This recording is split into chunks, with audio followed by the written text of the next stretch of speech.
Hello, everyone, and welcome. And thank you for attending the Houston Public Media Education Team's Back to School webinar in partnership with professors from the University of Houston College of Education. Also, thanks to Hurricane Laura for staying back so we could have this webinar. My name is Mark DeClaudio, and this is Connie Hill. Hello there. Hi. Together, we are the Houston Public Media Education Team. This webinar is being recorded and will be available along with other resources on the Houston Public Media at-home learning page. Go to houstonpublicmedia.org/education/at-home learning. Tonight, you'll hear from Dr. Leslie Frankel, Professor of Human Development and Family Studies. She'll focus on online learning expectations for young learners. And Dr. Frankel, if you'd like to say hello. Hi there. And after Dr. Frankel will be first. After Dr. Frankel will come Dr. Casey Solari Williams, Professor of Health and President of the American School Association, American School Health Association. She'll address tips for staying healthy physically and mentally. Dr. Williams, Solari Williams, sorry. Good evening, everyone. Thank you, Mark. And third on the docket is Dr. Duncan Klusman, Professor of School Leadership and former Superintendent of Spring Branch ISD. He'll speak to concerns of school safety and academic readiness. Attendees are all welcome to ask questions or comment in the Zoom's chat box, and Connie will share these questions at the end of all three presentations. First up in the webinar is Dr. Frankel. Dr. Frankel, take it away. Okay, so my name is Leslie Frankel. I'm a professor at the University of Houston in Human Development and Family Studies. I have a PhD in Human Development and Family Studies, and I'm a certified family life educator, but I'm also a parent of two children, one who's little and not so affected by going back to school, but the other one is 5 years old. So I wanted you guys to know that I'm wearing that hat when I'm giving you guys this presentation today, as well as my professor hat. Okay, next slide. Okay, so where we are now is that we are in a period of online learning, but there's agreement from a lot of experts out there. I gave the example of the American Academy of Pediatrics and the CDC that online learning is not ideal. So the American Academy of Pediatrics says, for example, that children learn best when they're physically present in the classroom. Whereas the CDC has said that online extended school closures are harmful for children. But we live in a city where there's high rates of COVID and we have a lot of online learning ahead of us. There's challenges in online learning across children's age range. So young kids, who I'm going to focus on today, tend to have the biggest challenges with learning online. There's also some really vast disparities across race, ethnicity, and income, especially in this online learning environment. So I wanted to show you guys some modeling that was done by McKinsey & Company. So this actually informed the CDC position that online learning or that extended school closures are harmful to children. What they found was they modeled what would happen if schools went online through January of 2021, and they looked at how many months of learning children would have lost on average. And they found that on average, children lost a lot of learning, so 6.8 months up here at the top. But there's these vast disparities across race and ethnicity that we see. So children who are Black and Hispanic lose more learning in months compared to children who are white, for example. And we also see these huge differences and disparities across children who are low income. So that's a big reason why these experts in the field have come out and said that it's not ideal that we're learning online. Next slide. But as I said before, we know we have a lot of online learning ahead of us. So I gave the example in this slide of HISD and Fort Bend ISD. HISD has said that they're going back in person starting October 19th. whereas Fort Bend ISD has said that that they will be going back in person in mid-September. There's also a huge amount of families in Houston that are going to elect to keep their children at home because either their child has an underlying medical condition that makes them at higher risk, or someone else in the family does. But there's also all these unknowns that we are faced with. So some schools might have target dates for when they are planning to go back, but they might decide to stay online for longer than initially planned. Additionally, there's the possibility, I hate to say it, but there is the possibility that schools could go back in person and then move online for big parts of this school year. There's also a big possibility for a lot of us with little kids that they'll be at home sick for periods of time throughout the school year, or they'll be quarantined, or they will be awaiting COVID test results. So we all have, some amount of online learning in the future. So I want to spend the next slide talking about things we can do to make that better for us and better for our kids. So next slide. Okay, so here's some things that you can do to really make this a more ideal situation for your kid. We are going into, we're well into our 5th month of quarantining and online learning and being out of school. So I want to acknowledge the fact that this is hard, and we need to think about our children's mental health, but we also need to think about our own mental health when making our arrangements at home. So for kids, I would think about their age. So for a young child who I'm giving the example of, say, 4 or 5 years old, they probably need to be close to the parent. So I'm showing you guys in this slide, this is my daughter's online learning area, and it happens to be in my study, which is also my bedroom, and it is within arm's reach of my own desk. So my daughter, she just turned 5 in July, so she needs to be somewhere really close to me so that I can log her in and out of meetings. Once she's older, say maybe 6 or late 5s, if she has more experience with her iPad and logging in and out of Zoom, once she's able to do those things independently, the goal for me is to move her into another room where she can do this all more independently and have a quiet space to do her learning. But I also wanted to show you guys this desk because it's not my ideal desk in my head. It's a $30 IKEA desk that's probably more suitable for like a 2 or 3-year-old. But for her, it's a special place where she can go do her online studies. So older kids probably need to be in their own space that's quiet and removed from parents. But parents should also consider their own work situation or their own personal situation when setting up this online learning space for their child. So I gave my example. I work full time, so it made sense for me to put her desk near my workspace. But if I wasn't working full time, I would probably consider putting her desk maybe in the living room to begin with, where I would ideally spend more of my time than at my desk. Okay, and the other thing I wanted to say is that since they're spending so much time on screens right now, really more time than has been advised in the past, we should really try as parents to limit our out of school time to non-screen activities. So try to do things like play with Play-Doh, play with puzzles. If there's cousins you play with them or friends. Really try to be very thoughtful about having your non-school time be time outside or time playing with physical things and not with a screen. Next slide. Okay, the last thing I wanted to talk to you guys about today is this idea of pods. So for those of you who don't know, pods are an emerging kind of trend where a few families, maybe up to 4 families, go into someone's house under the supervision of a trained childcare provider, and in some instances, a teacher.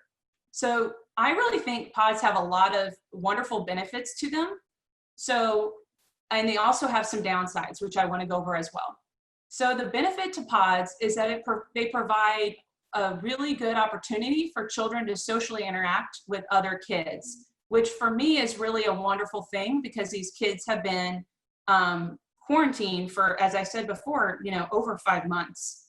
So with that, and with someone who's trained overseeing children's schooling, we have a great potential to relieve duties from parents who are already having to deal with so much with their own work and with their kids being stressed out. Related to that, pods have a great potential to reduce reduce role conflict that we are experiencing right now as a result of having to be both the parent to our children and the teacher. As I said before, they're really fun for kids. They have that potential to be fun for kids, and these kids right now, what they need is fun. That's what they're missing. So with all that comes the potential for increased engagement. So I love the idea of pods, but there's some potential downsides for pods that I think everyone needs to consider. So the biggest downside for families who've been quarantining is really the idea of having other children in their home. So every family who considers pods needs to think about the fact and ask themselves these questions, right? Do you have space for other kids? Can you handle the added health risk of having other kids in your home? Can you handle the noise and what comes with other children in your home, the added cleaning responsibilities, and the added responsibility overall of having more children in your home? Another major downside of pods is their cost. So Emily Oster, who's an economist at Brown, has estimated that it will cost up to $20,000 for families to have a pod, to participate in a pod.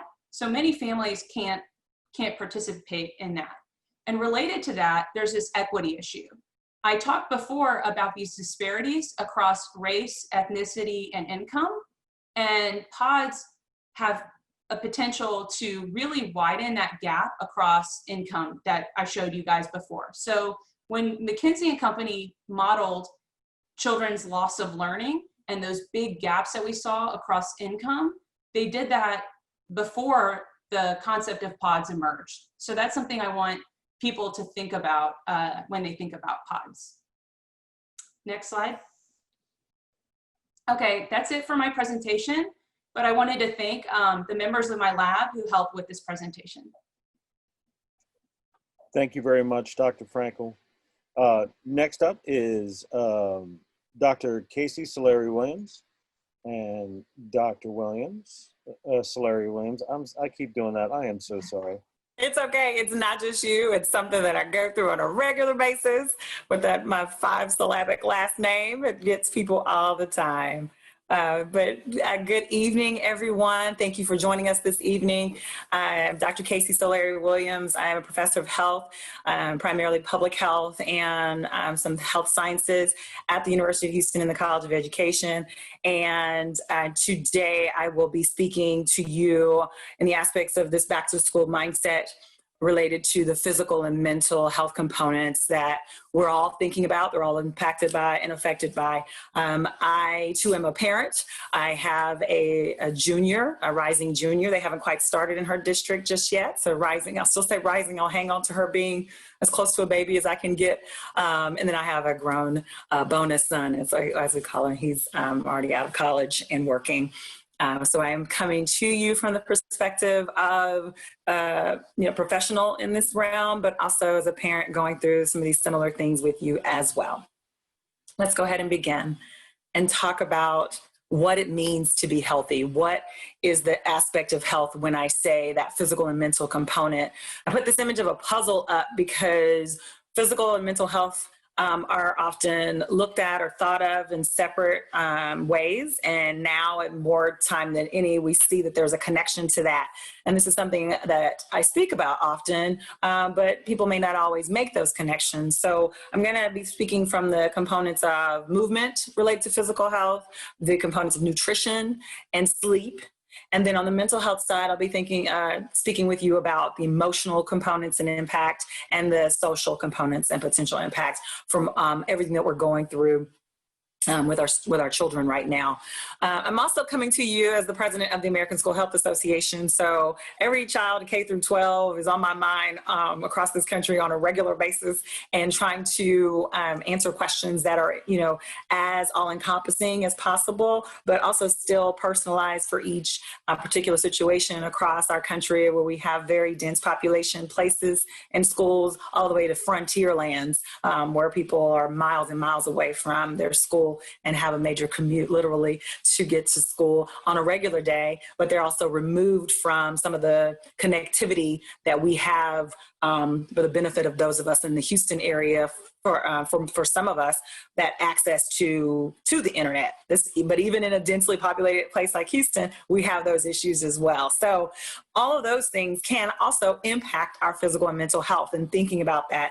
And what my colleague just mentioned to you, Dr. Frankel, about the different impact factors related to race, ethnicity, socioeconomic status, or income levels can truly impact how a person can maintain their physical and mental health. And we want to be able to address that in a way that's hopefully achievable for most. That's the objective in the way I'm coming to you today. So in the factor or considering movement, and the body is built to move. And so remembering that every single day, you should be moving, modeling this behavior. Your students should be moving, and especially they're going to be in front of these screens for this extended amount of time.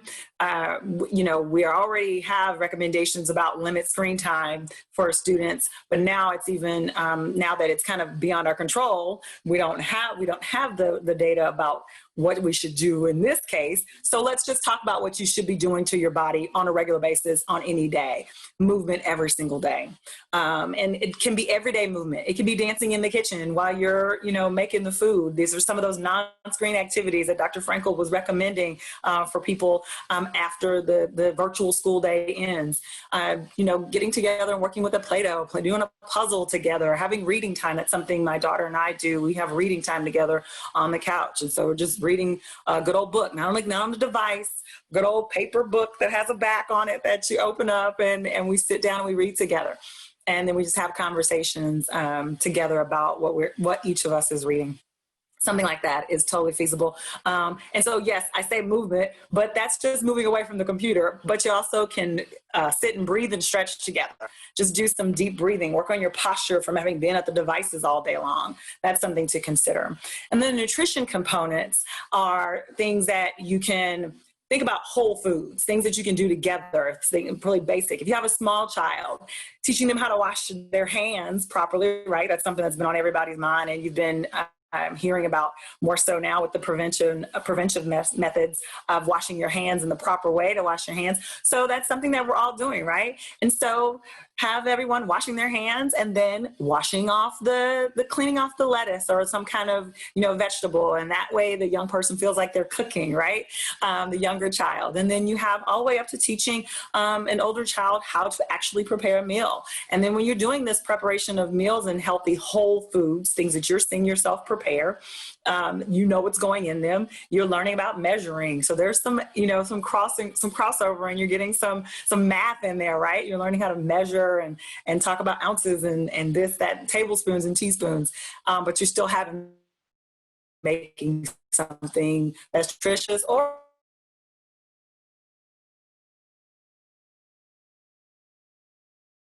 even then you're limiting the amount of extra things that go in there. So it's still a little bit better for you. The sleep component I want to talk about is getting yourself on a nice routine. We've been in this eternal spring break or summer. I don't know which one we're at right now, but we're back in the school mindset. So we need to be on a schedule, and children do need that schedule. We need the schedule as adults, but children need the schedule for sure, so they can focus and learn and be ready to be attentive, particularly if they're going to be in front of a screen for an extended amount of time. And then the emotional components and impact, having an understanding what everybody's feeling and thinking and the different emotions that are going to swing, that role conflict that Dr. Frankel mentioned, you know, and having to learn how to establish boundaries for each other and understanding how to talk to each other and still connect with each other.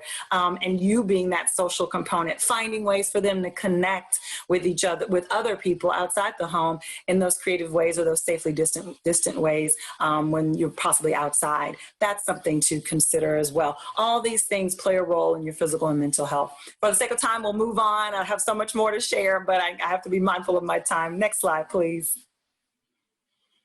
So continuing this puzzle mindset, there are 4 things that I just wanted to highlight that there's a benefit of students being inside of the school building and being together for a school day, even though it's virtual. There's still some ways to connect, right? You're building skills. That learning loss is helped with, just diminished a little bit by having even the virtual experience, even though there's that issue with connectedness, which we miss out on without being together, but there's a way to kind of combat that, having those skills and those enrichment activities that the students can do together. And then they're doing it, like I said, together. We have all these creative ways for groups and breakout rooms and things of that, for the kids to, or students to participate and connect with each other and share with each other. And then having these schedules throughout the day, this structure, you're gonna hopefully notice that the structure brings back this semblance of kind of order. And students do like the order. It helps them because it helps get them ready and prepares them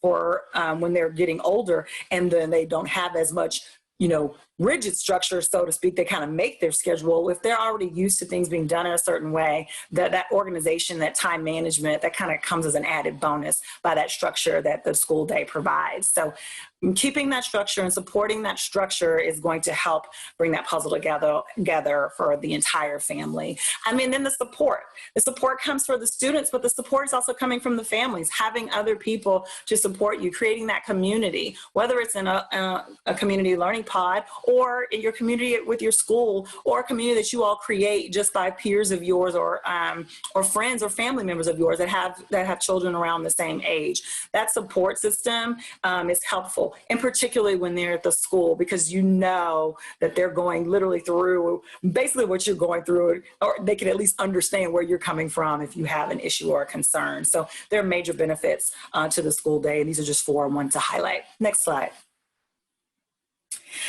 So I also want to really quickly cover the physical and, the positive and potential negative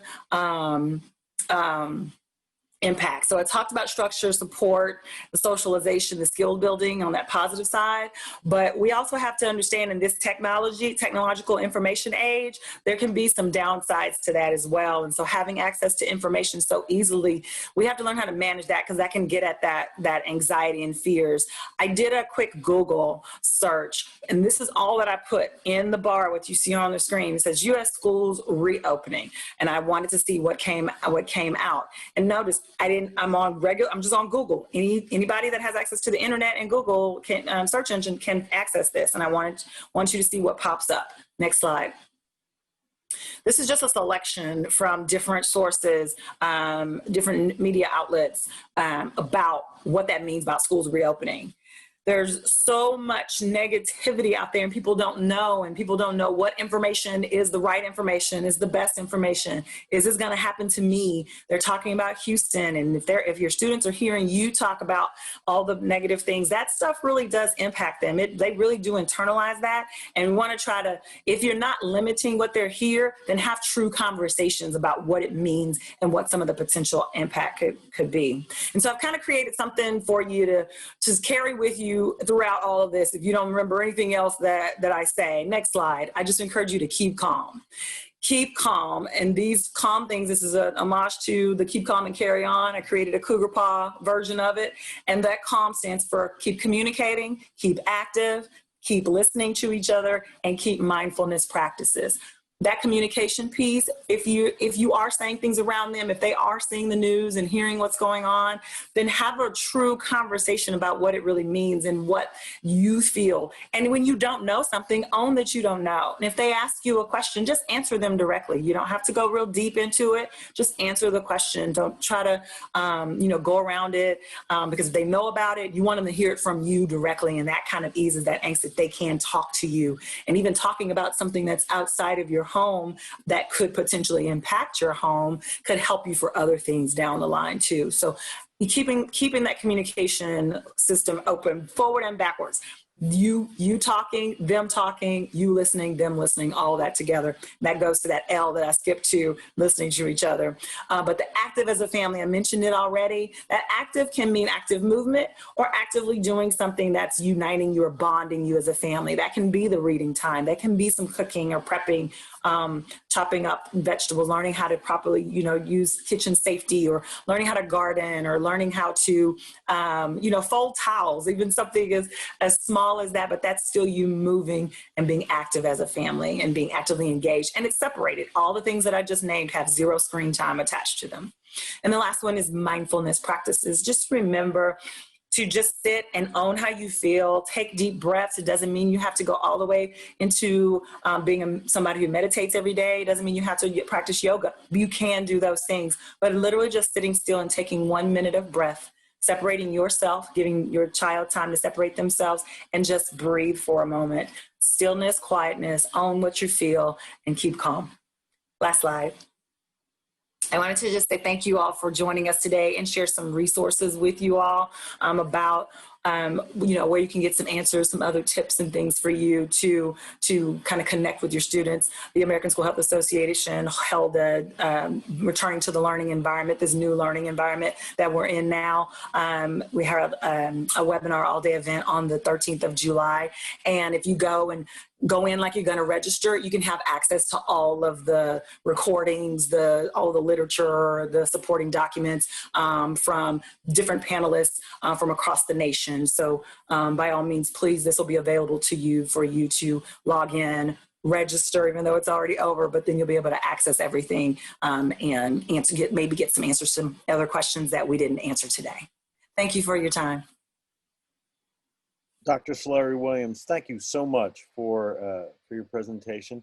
And next up is Dr. Duncan Klusman, and I will get Great. It's great to be with you today. I want to thank everyone for joining us to go through this different information as schools start back up, and some have already started, so we're in the process of starting this week. And then some are waiting till after Labor Day to do their start. So we're going to have this period of time where it's very different for many people based on the district you're in or based on the grade level that your child is in. So again, I want to thank you for joining us today. I know it's also been a very difficult time for everyone.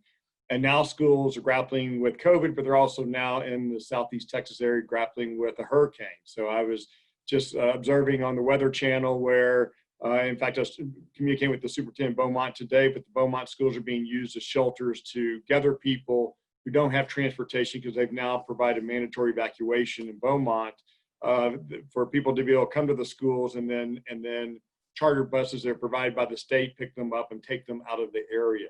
So now they're in a completely different mode today in Beaumont as they prepare, and I think also the same thing is happening in Galveston as we speak. So again, I want to thank you for joining us. Next slide, we'll go ahead and get started with the information. So I have spent a significant amount of time over the last 4 or 5 months talking to superintendents in the state and across the country, and as they grapple with this and try to figure out what to do and to move forward. And so as a parent, how can a parent really partner with the schools during this very difficult time? A couple of things I'd like to mention. First of all, I think it's very important to start with a positive mindset. I know it's very hard sometimes in situations like this, but what I can tell you is I'm on those calls with superintendents and at times with principals, they really have your child's best interest in mind, and they are trying to figure out the best way to accommodate and deal with the situation. And at times it's been very difficult for them because other governmental officials at times change kind of the playing field that they're having to make their decisions within. And that's been a real struggle. You know, the Texas superintendents were really focusing on looking at a hybrid model to start the school year where you maybe wouldn't go every day and you'd have some combination of face-to-face and virtual and then a completely virtual option. And then that was really changed at a point to say, we really need, the state really wants you to have face-to-face available to anyone 5 days a week who wants it. So that really changed kind of the dynamic of what was going on. But I can just tell you, as the superintendents are talking about their models and figuring out their models and sharing with each other, they really have your child's best interests in mind.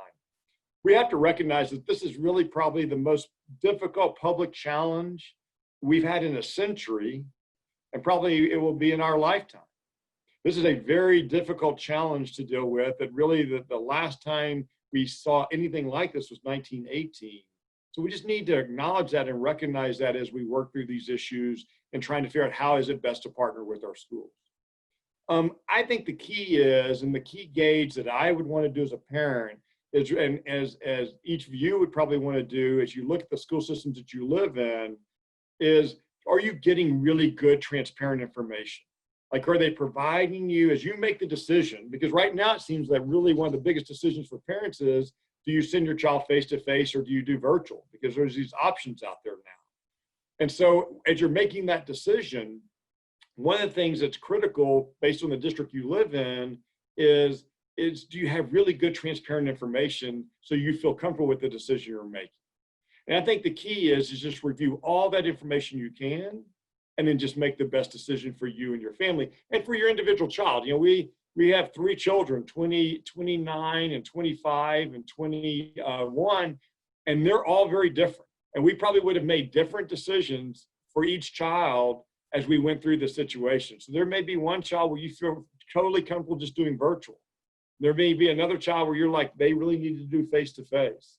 So just getting as much information, assessing, are you getting good, transparent information from your school system, and then making the best decision you can. Next slide. So the safety piece. So this is, again, obviously the #1 concern for schools, #1 concern for parents. And one thing that I think that you need to be very comfortable asking for and seeking out is the school district safety protocols. The school districts I have talked to, they have all worked on extensive protocols of what happens as they open face-to-face, and what happens if a student tests positive, or if a student is sent home with a fever, or just our staff members. So they have been working on protocols using the best information they can from health officials to put those protocols in place. Also recognize that each family's dynamics are really different, and school systems, I believe, are recognizing that, in the sense that, you know, what if you have a grandparent living with you?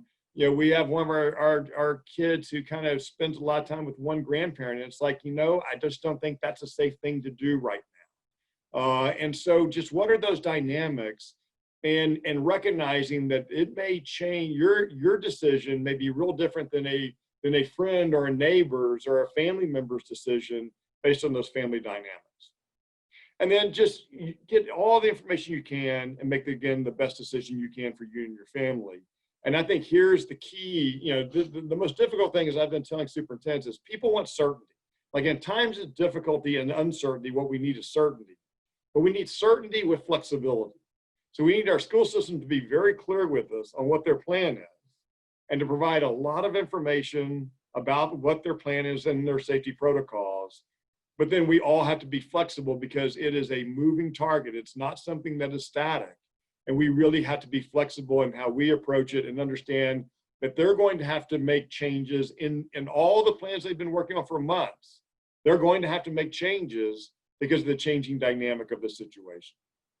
And then the other thing I would like to say is getting in the mindset that I actually expect disruptions to occur throughout the school year. So I don't really see this as a one semester issue. I don't see this as, once we have a vaccine, we're good. You know, I grew up in the 60s, and I don't remember what vaccine it was. I think it may have been polio, but they lined us all up in the cafeteria, and we went through lines with kids, and they had these guns that they gave us immunizations on, because there was this push to immunize. And again, I think it was maybe polio. So everyone would get vaccinated. You know, if we had a vaccine today, how long would it take to give it to 250 million people? and what is the protocol for who gets it first and how folks get it and how they access it. So again, I think the key is that really having the expectation and understanding that we're going to be dealing with a year of disruptions as we move forward. Next slide. Finally, one of the greatest concerns I have heard from the superintendents and also obviously from parents is students with special needs. And we had a child with special needs and can understand how critical this piece is, just the consistency that has to be there, the routines that have to be there, the relationships that have to be there, that are there, they're critical. And I just will tell you that I hear often superintendents really focus in two areas: students with special needs and early childhood students. That it's going to be critical to capture those students back into the system in the face-to-face in a safe way as quickly as they can. So I hear and I feel like superintendents are prioritizing their work around special needs. And then finally, what we do know from a parent perspective and being at home and in this time of disruption, particularly with special needs students, consistent routines are critical. Can you establish those consistent routines that need to occur within the family and within the home during the day until those routines can be reestablished by the school systems, and particularly when face-to-face occurs. And then again, there are tons of resources out there to get information. We may talk about those a little bit later. But I think just really creating that consistency for your child, but also knowing that you're creating that consistency at a time where we really do expect disruptions throughout the whole school. Again, thank you very much for joining us today, for allowing me to be part of this, and we look forward to your questions.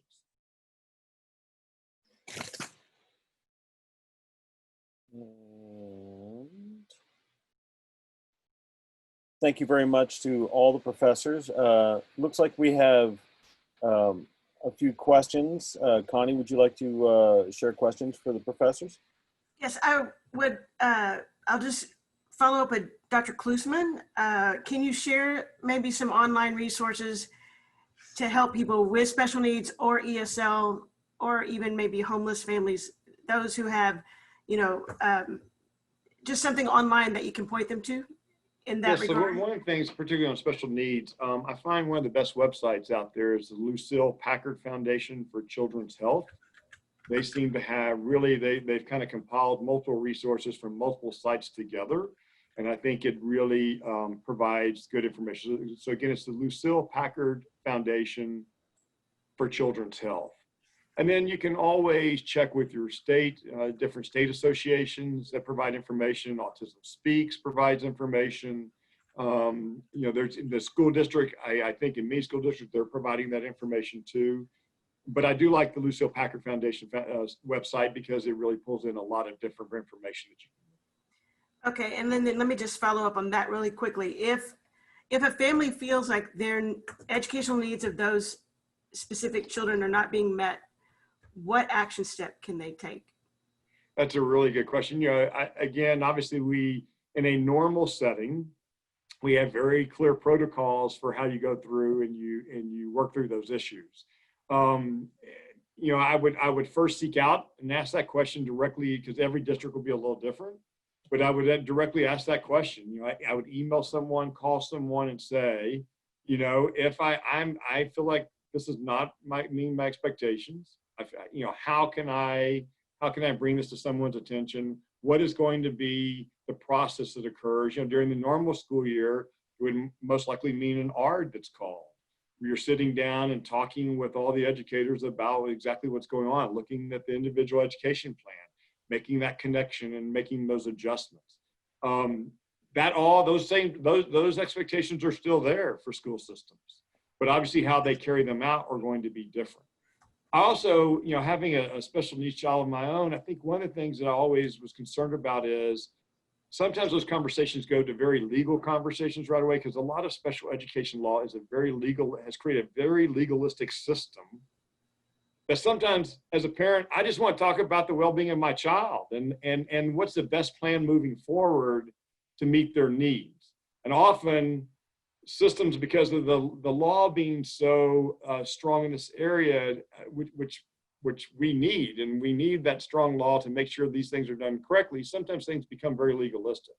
So I would just reach out and really say, I'm struggling with this. I don't think this meets my child's needs. how can we talk about this? What's going to be the process during COVID? What's going to be the process when we're 100% virtual to resolve those issues? Or when we're back face to face and maybe not having all the same resources in place because of the staffing concerns that are going to occur as we go face to face. So I would reach out and ask, because it will be different by each district, but I'd want the district to define for me what is the protocol. When I was assistant principal, I thought often my time was, my responsibility to the parent was to explain to them the process. So when things were not going the way they wanted to, they clearly understood the process that they could go through to try to resolve them. And I think any system has an expectation in my mind that they need to provide that to any parent who has that question. And that's going to be different today in COVID than it was previous to that. Okay, thank you. That's really great. We've got some other questions coming in. Can someone elaborate on when schools will have 100% tablets for grades 3 through 12?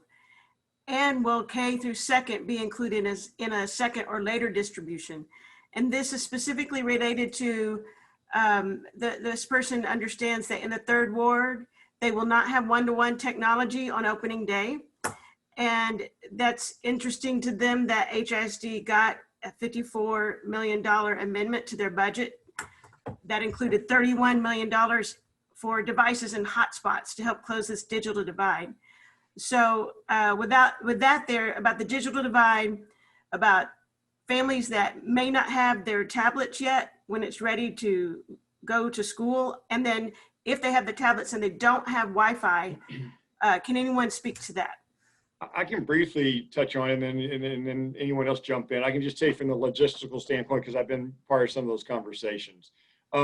Yeah, there's been budget adjustments. Everyone's done that across their systems. You know, at the end of the last school year, a lot of dollars were not expended for things like transportation, so they shifted those dollars over in many districts and they allocated the dollars. The problem is everyone across the country in all 50 states are putting orders in for these devices. And there's just not the supply chain of those devices to do that. However, Texas did something recently that's being administered through and worked through Region 4 in Houston for the whole state, where they put together, I think it's like a $200 million contract that districts can access, and it's going to be sending devices directly out to the districts that are part of that and use that as a way to get them. And Texas feels like with this large contract, they'll move ahead of other smaller contracts to get the devices. But I think part of the disruption the first semester is going to be these devices are not going to come right away, and there's going to be a supply chain issue with them, even though Texas has done some things to try to speed that up. Okay. On shifting over from technology to actual human capital, are there enough teachers and subs for the schools, the school districts at large, for teachers that need to take a sick leave, or maybe some teachers that we've heard in the news are just not returning back? Does anyone know how that's working out there with personnel? I know there's a large hiring pull and push for utilizing student tutors at the collegiate level to connect in some way, just being different with this approach. This is unlike any other time. We've mentioned that, you've heard that, you've probably said that. This is unlike any other time. And so our approach to things cannot always be the same, especially in this. And so understanding that, yes, the hiring it has been extended for some places, and it's being handled differently by different districts, even different campuses, depending on how things are structured, because the needs vary widely across even within district. And so there's different methods being put into place, from having tutors to connect with students, having different ways where they're teaming up, continuing the team mindset so that it's to not do burnout, or try to limit burnout. And in the event that there's a need to call up people who are in preparation mode for teaching. They're not even all the way ready, but they're in preparation mode. Get ready. Here's your real life practice opportunity. There's a lot of different things being done across the country that people are handling it in different ways. Districts and counties are handling it in different ways to meet the needs of their students and prepare for cases like what you're saying, where people need to take off for whatever physical reason, or for either the mental health reasons as well. And Connie, can I add to that? Yes, please. So I was part of, back in, I think it was like March or April, a group of us, about 14, 15 people, released through the American Enterprise Institute a blueprint for getting schools back open. And one of the things, we had a whole section on certification of teachers and analysis of the percent of teachers who are over the age of 55 and school leaders. And we recommended there a lot of changes that states could do to free this up, particularly going back to some emergency certification that really we've moved away from, to emergency certify individuals to be able to fill in and get into the classroom in those areas. You know, it's like someone who already has a degree but isn't certified. And you know, 15, 20 years ago, we used emergency certifications fairly successfully, but they went away during the No Child Left Behind years. I can understand why, but right now those would be very beneficial. But I don't know of a lot of states who jumped in and really got ahead of figuring this human capital piece out. I will tell you, I talked to a middle school principal last night. They had one of the first days of school, and we were talking about, you know, how you line up what parents want, the percent of parents who want face-to-face versus virtual versus what teachers, whether they're comfortable coming in. And in this situation, all the teachers are expected to come in, even though they're virtual. They're supposed to come into the school, work from their classroom in the virtual environment, and then they'll be shifting to face-to-face after Labor Day.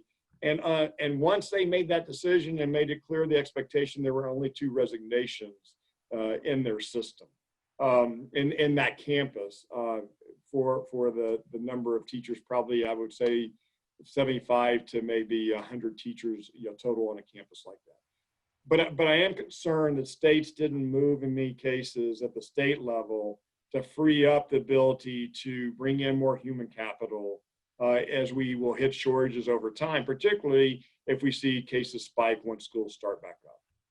Right.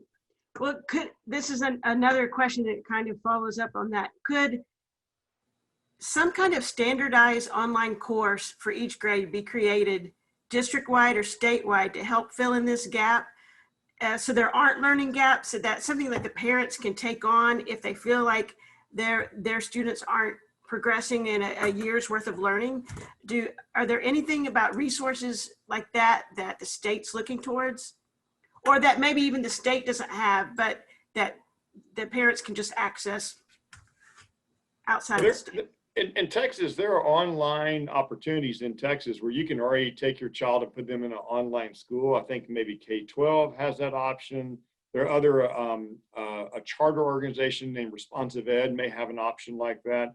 There are actually options for a student in Texas to do completely virtual school that's in a very well-organized format, if they didn't want to stay in their traditional public school.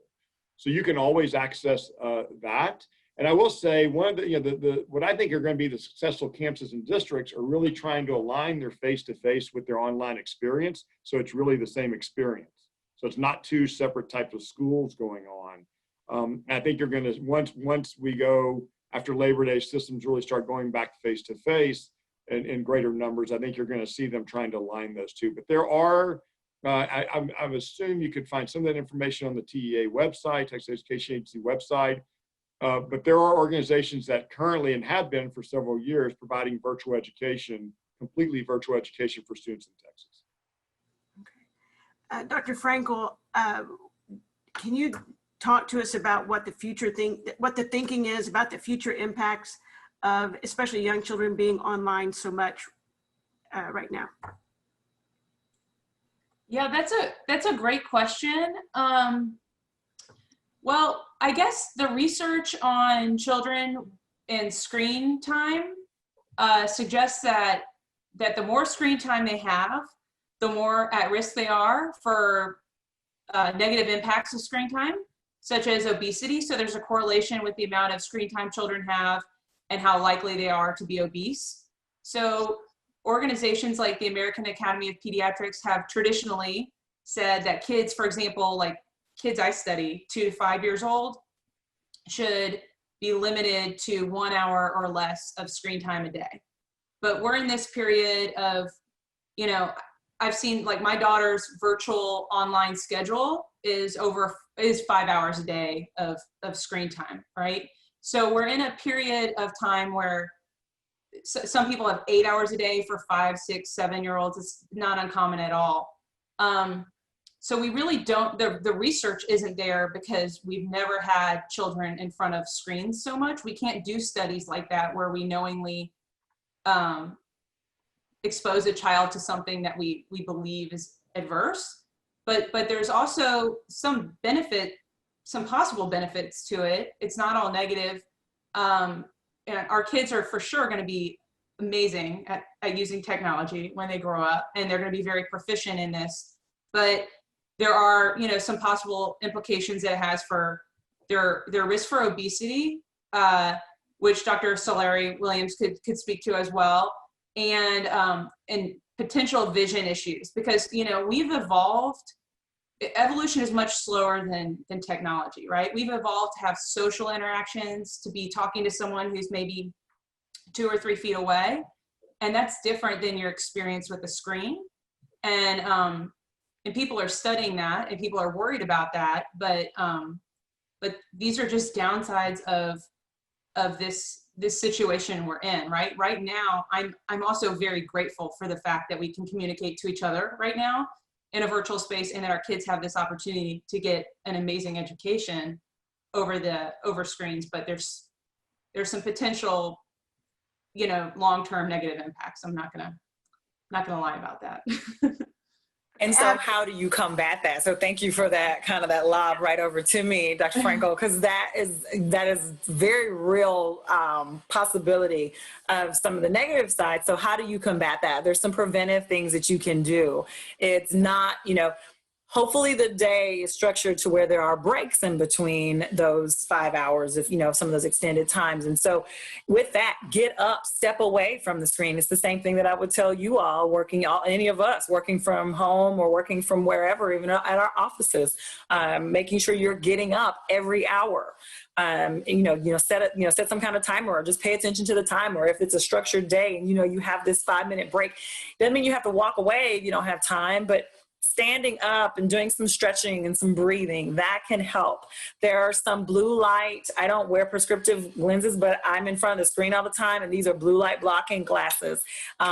Investing a couple of dollars in those if you have it to spare, or things that go on your screen to make your screen warmer in tone so that it doesn't strain your eyes, so that your brain is not always just stimulated, and then try to find that separation time, that couple of hours of time to do non-screen activities before you go to bed, so that your brain is not so up. And that's that cortisol. And that's what, if that's going through your body, it's that stress hormone that's in there, that fight or flight. You talk about evolution. We still have that same fight or flight response in our system from back, when there were animals and we're living outside in caves and things from way back. It's still the same response. It's just different. We're responding to different things. We always have these lights on us, and our brain thinks we have to be up and ready to respond, and we don't really rest. And it's that bad, poor sleep, but also contributes to potential for increase in weight because of that stress hormone that's going, and your body's always thinking it needs to go, and your body thinks it's being attacked. Then it protects itself by having your body protected in fat. And then there's a whole nother lesson that I could go on and on and on about, but there's a lot that goes into that even just getting good sleep, breathing and stretching, drinking lots of water, keeping water handy near you with the screen time, or making yourself get up and go get water. So that makes you stretch and kind of reset each hour to kind of combat some of that. It'll be preventive again with some of these things that, it's going to be interesting to see in the next couple of years what comes out, what are the outcomes from this adjustment, even though it might just be for several months.